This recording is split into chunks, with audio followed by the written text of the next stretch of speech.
Hinihiling ko sa inyo na tulungan ninyo sila sa pamamagitan ng panalangin at tanggapin sa ating sambayanang Kristiyano bilang mag-asawa.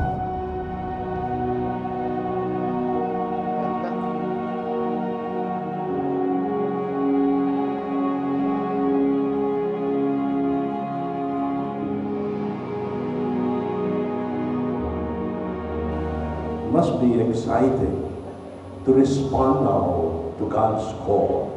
Ulitin ko, tawag ng Diyos. Ang nagplano sa kasal na ito ay ang Panginoong Diyos. Kayo ay tinawagan upang mag-isang dibdib habang buhay. Ito ang totoo. Hindi ako perfectong tao at hindi rin ako magiging perfectong asawa. Pero willing ako matuto araw-araw, bilang asawa, kundi kapag sa lahat ng tao. From the simple breakfast, ito praying, yung paulit-ulit na tinapay with me, to taking the time to bring me home all the way to Fairview. Kahit hindi mo alam paano umuwi sa ante ko.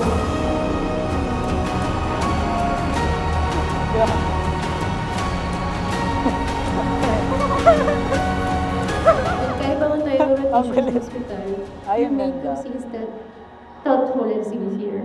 In that meant more to me than you'll ever see. Ang inyong kasal ay destiny. Gusto mo sabihin na nanaplano noong panahon pa. At eto na, pinili kayo, isa-isa, handpick kayo ang Panginoong Diyos upang kayo ay magkaisa habang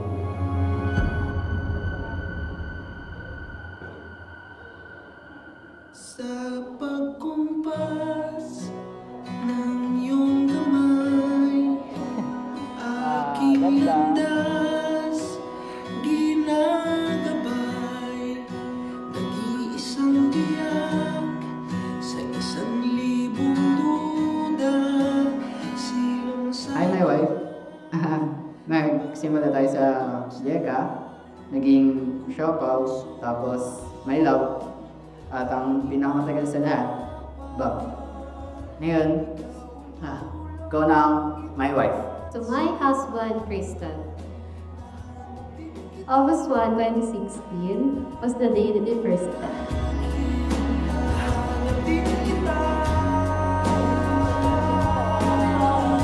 Ganda, no?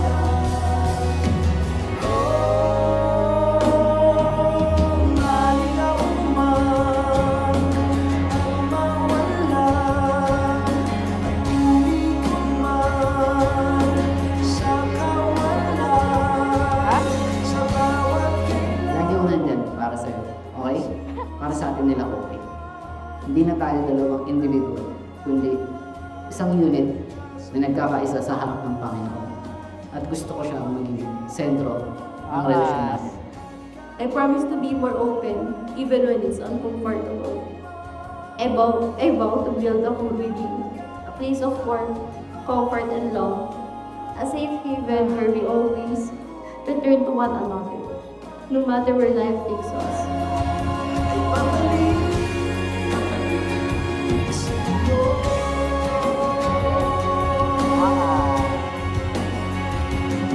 Angelica, bukal ba sa iyong loob ang iyong pagparito upang makaisang dibdib si Kristen Clyde na iyong pangmamahalin at paglilingkuran habang buhay?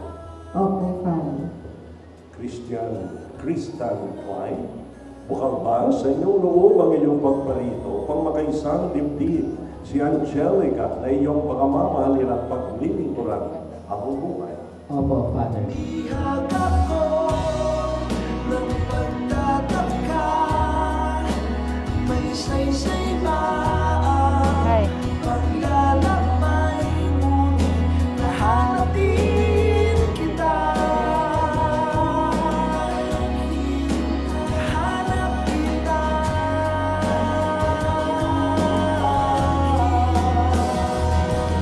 Ay, ganun sila?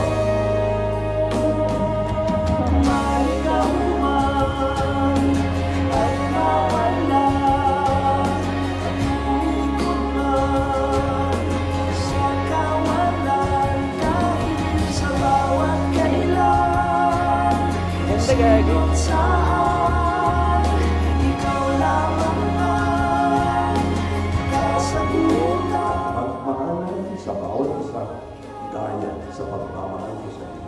And with that, we will be proud with you to proclaim to the whole world, for better or for worse, till death do us part.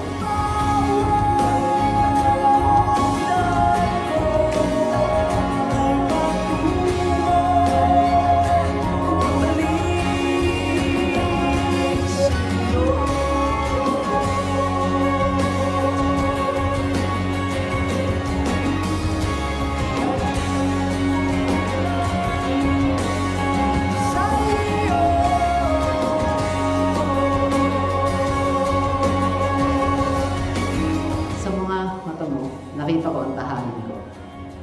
Itatayo natin ang mga pangarap natin magkasama sa bawat hakbang. Okay? Mahal na mahal kita, Angelica May Agustin. You are my yesterday, my today, and all of my tomorrows. My love, today and every day. I choose you always. Mahal kita.